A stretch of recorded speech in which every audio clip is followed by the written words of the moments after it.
Monitoring Kepala Desa Mekarjaya Kecamatan Ciamas, Kabupaten Bogor bersama perangkat desa dan Badan Permusyawaratan Desa serta tim pelaksana kegiatan, Rabu pagi turun langsung melihat pembangunan drainase di Kampung Dampit RW 8. Pembangunan drainase ini merupakan usulan masyarakat sekitar dan realisasikan menggunakan anggaran Bank Infras Desa tahun 2024.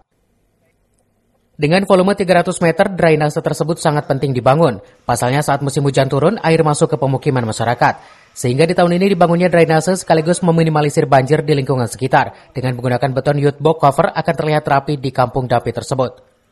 Pembangunan drainase salah satu titik pembangunan yang dibiayai anggaran Bank Infras Desa selain betonisasi jalan dan pengaspalan, Pemdas Mekarjaya membuat tutup beton. Pasalnya akses jalan yang sempit dikhawatirkan akan terjadi kecelakaan terutama anak-anak. Hari ini kita bersama TPK, Sekdes, dan BPD terjun ke wilayah monitoring kegiatan bantuan infrastruktur Kabupaten Bogor, Samisade, yang mana di Desa Mekarjaya ada 3 titik, 1 betonisasi, 2 drainase, 3 pengaspalan. Sekarang kita di wilayah Kampung Dampit yang drainase yang panjangnya 300 meter, senilai 300 juta. Gunanya drainase ini untuk meminimalisir kita masuk musim penghujan, banjir. Pembangunan drainase diharapkan masyarakat Kampung Dampit RW 8 dapat merawat dan menjaga dalam kebersihan lingkungan apalagi di musim penghujan ini. Dari Ciamas, Kabupaten Bogor, Iman Abdurrahman melaporkan.